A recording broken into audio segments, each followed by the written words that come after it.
guys, it's me Jav, and today I'll be talking about being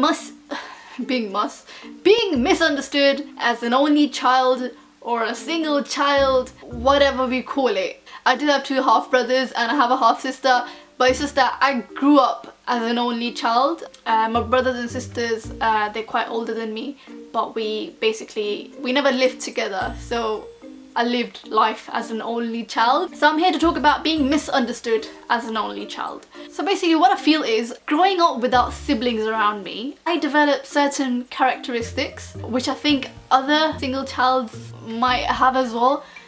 Some of them predominantly being that we don't feel the need to have someone around us 24/7.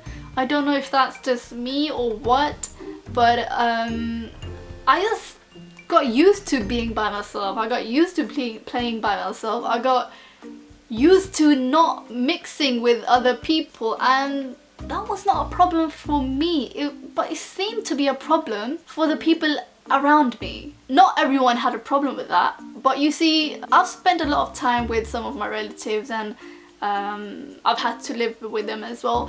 I'm not saying that they're bad in any way, but they have misunderstood me in many ways previously when I was younger, because obviously I'm grown up now. I have developed a lot more confidence, but I feel like people don't understand that when somebody has grown up all by themselves, obviously they're gonna be different from people who've grown up in bigger families, people who've grown up amongst siblings, and I just grew up in a family of myself and my parents. That's it. I used to have friends, but then again I've been moving to different countries a lot. I used to live in Denmark, then I lived about a year and a half in Pakistan, now I'm in England. So you see, life has molded me into who I am. But the point is about being misunderstood.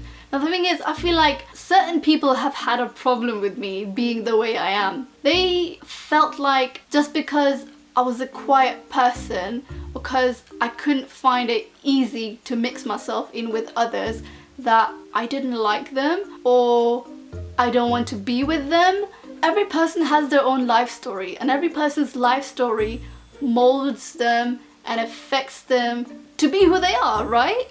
Obviously I haven't shared that much about my personal life story with you guys, but as a child I have been through a lot. The loss of a family member, not gonna go too much into detail with it, but it really affected me. After this certain person passed away, I basically stopped playing with my friends. I've stopped playing with my classmates. I was already a quiet child, but after this incident I became even more quieter. Stopped visiting classmates. I stopped asking them to visit me because of the situation in the house. You know, after somebody passes away, it's not easy, especially not easy for an 11-year-old child, because I was 11 when this specific incident happened. But after that I've spent a lot of my life with certain people. The point just is, people fail to understand that every person is different. Not everybody is the same. Your life story will affect you. If you know me in reality, as a kid, not even a kid, up until the age of about 18, 19, I've always been a very extremely shy person. I prefer to stay by myself, but people have taken things and twisted them around and said all kinds of stuff about me just because I prefer to be by myself, just because I find it difficult to get used to other people. Even until this day, yeah, from certain people within the relatives, I hear that they say about me, oh, she didn't used to mix in with us, oh, she doesn't mix with us, you know. Yo, maybe if you had tried to get to know me, you would have, have had a different experience. I think there's this stereotype about single childs being brats or spoilt, but that's really not the case in every family. So yeah, I just feel like some people really take my personality in the wrong way. They take it personally. I really hate that. Seriously, I feel like some people just don't understand that people have different kind of personality types. I am an introvert. I don't even know if I'm getting my point across in this video. Let me give you another example. So this certain cousin of mine, we were chatting, this was on MSN Messenger, old days. Yeah, and he goes to me, we meaning his family and him, that you don't like us. And I was shocked. I was like, what do you mean? I haven't met you guys that many times. How can I possibly hate you? I mean, you only hate a person if they've done something to you, if they've done something wrong to you. So I was like, what the heck? People take my personality in the wrong way and I hate it. Like, it's not my fault that certain events in my life and being a single child has led to me in having difficulty in mixing with other people. That's not my fault.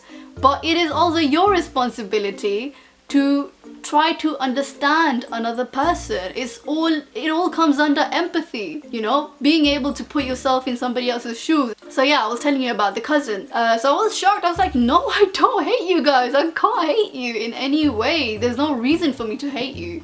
And yeah, the era of MSN Messenger. And so we started chatting and we became really good friends. Him and his family never thought about me being a weirdo or not mixing with everyone because they were different. They knew that every individual has a different story, every individual is different, and they were like, yeah, she's just a quiet kind of person, that is my character and there's nothing to be ashamed of. I am who I am. And we became best friends and that's the story. So that was my rant on being misunderstood as a single child. If you're a single child and you've had these kind of problems or any certain problems related to being a single child and the way it might have affected you growing up, then do write it in the comment section below. Alright guys, so that's it for today's video. Make sure to give it a big thumbs up if you enjoyed watching it. Subscribe if you wanna. Thank you for watching. Take care and bye for now.